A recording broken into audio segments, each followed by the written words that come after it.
Le thème de la parole, Église, sortez de vos jugements, sortez de la Babylone.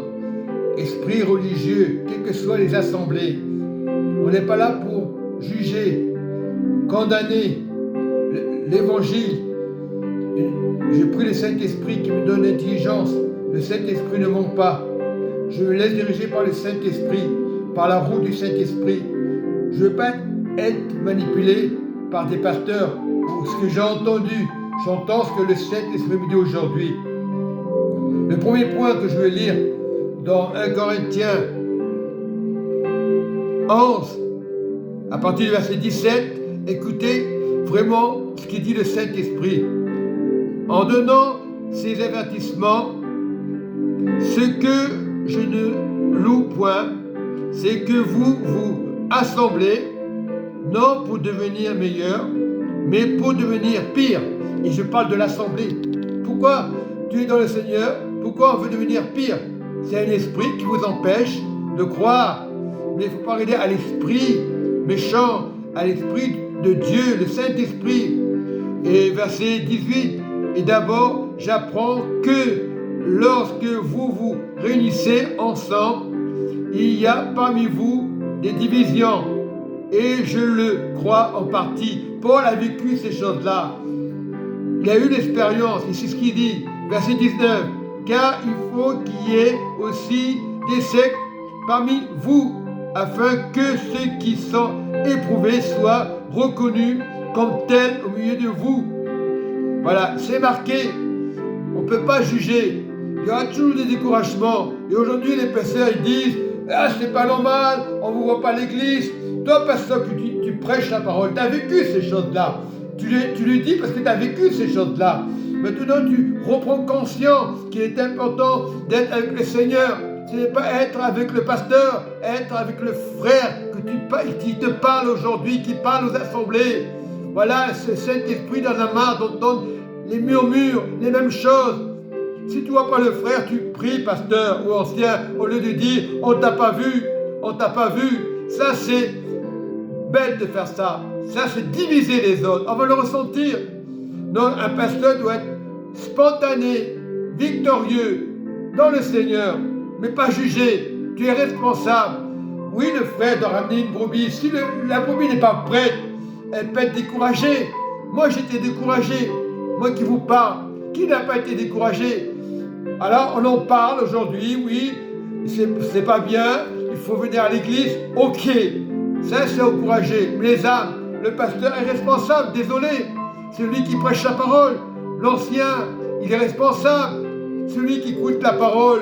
Celui qui a vécu pendant 5 ans dans l'assemblée fidèle, c'est pareil qu'il soit ancien ou pas ancien, nous sommes tous des bergers. Au lieu de dire, le pasteur il pour rien, démerdez-vous. Ça, c'était pas de vous. Ça, c'est l'œuvre de Satan. La personne est comme, démerdez-vous. Non, c'est pas à nous à chercher. Si Dieu le permet, on va chercher la brebis. Combien de frères font ça? Ils n'ont pas de récompense. On parle des mêmes choses dans les églises. Ça, c'est pour vous montrer qu'on n'est pas parfait, qu'on soit pasteur, ancien.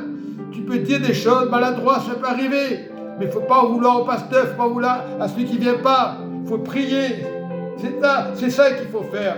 Et le deuxième passage que je vais lire dans Jacques, chapitre 1, à partir du verset Jacques 1,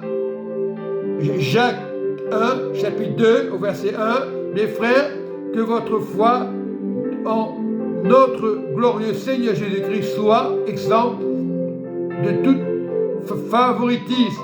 Donc, on n'a pas le droit de juger. Et je lis le verset 2. Supposez, en effet, qu'il entre dans votre assemblée un homme avec un anneau d'or et un habit magnifique, et qui y entre aussi un pauvre misérable vêtu.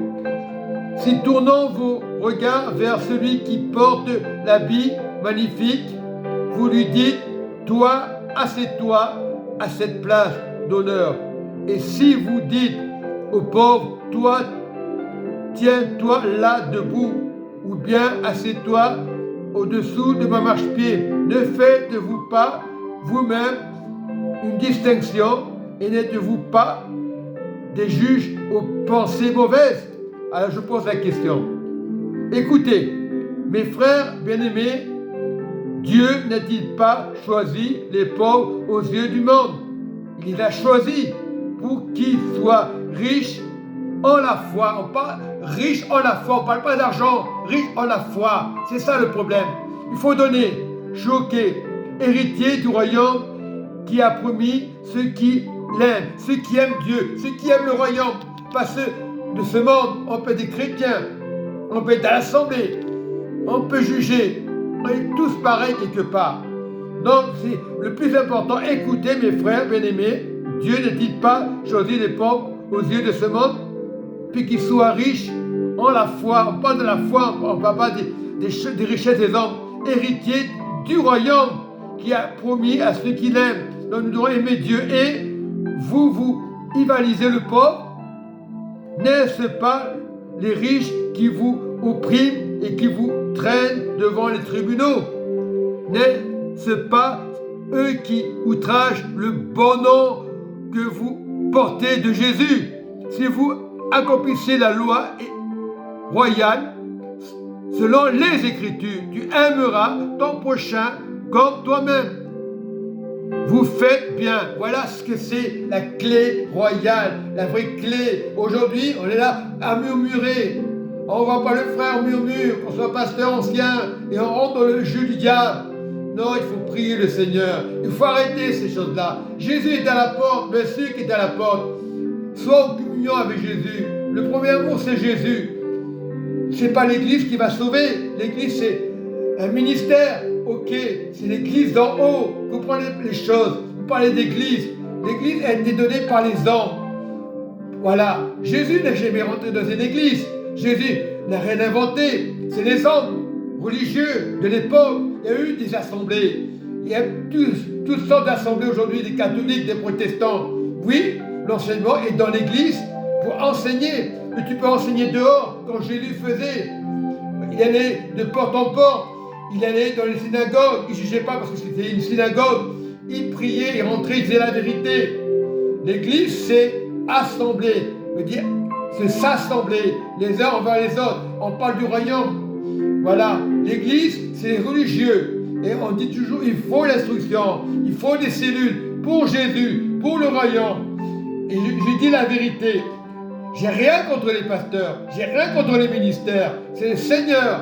J'ai un ministère. Je respecte les ministères. Voilà, je respecte le royaume de Jésus. On est des hommes sur la terre. On est humains sur la terre. On souffre. Pour l'évangile, c'est ok. Tout le monde est persécuté. Les musulmans sont persécutés. Les Jéhovah sont persécutés. De quelle cause? C'est le nom de Dieu. Quand lorsque tu parles vraiment de Dieu, de Jésus, je suis persécuté. Je fais des boulettes comme tout le monde. Je fais des erreurs comme tout le monde. Je suis qu'un homme, un pécheur, qui dit la vérité. Parce qu'il faut savoir qu'on peut pécher de la nuit. Inconsciemment, on peut pécher. On peut mal parler du pasteur. On peut même parler mal de moi. Mais qu'est-ce que ça peut faire? Si j'ai Jésus, j'ai de la valeur. Le reste, je m'en fous. Il faut s'en foutre. Parce qu'on sera attaqué par des esprits méchants. On veut faire ci, on veut faire ça, on veut faire des projets. Ce n'est pas l'Église qui changera. C'est ton âme qui doit être avec le Seigneur. Corps, âme, esprit. C'est trois choses. C'est radical. Il y aura toujours des critiques. Que tu le veuilles ou pas, pasteur ou ancien, ou moi qui vous parle. C'est bien d'être critiqué dans le nom de Jésus. C'est pas grave. J'ai la valeur. Mon épouse est sauvée. J'ai amené à Christ. C'est ça la valeur. Mais si on ignore l'Église, mais si les pasteurs m'ignorent, mais si les pasteurs nous ignorent, c'est des excuses. Quand je vois des pasteurs, ils disent « Oh, je t'ai pas vu ». Et quand je vois des pasteurs qui s'approchent vers des personnes, ils font des embrassades. Et je dis « Mais il y a un problème. Parce que tu ne donnes pas, alors on ne parle que de ça pour motiver. Il faut de l'argent. Mais ce n'est pas le but de l'argent. Il faut vivre.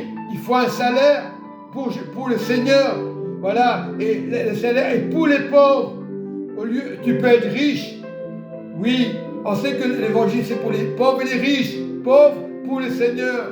C'est la richesse, être pauvre. Il est venu pour les pauvres, le Seigneur. Pour les plus faibles, le Seigneur. L'Église n'est pas une histoire d'argent, c'est une histoire d'amour dans le royaume. Et je bénis, et je vous dis la vérité. Je passe la vérité. Et je suis fier de parler de ça. Après, chacun ses idées. Ah, lui prêche, je prêche pour le Seigneur, je ne prêche pas pour les païens. Je prêche pour que les païens viennent à Dieu, c'est différent. Quand je prêche pour mes voisins, je prêche pour mes voisins. Je ne les force pas à aller à l'église. C'est Dieu qui choisira une assemblée. Voilà, il faut être dans une assemblée, c'est important. Les chrétiens seuls, on les laisse tranquilles, on prie pour eux. Et ils prient pour vous dans l'amour.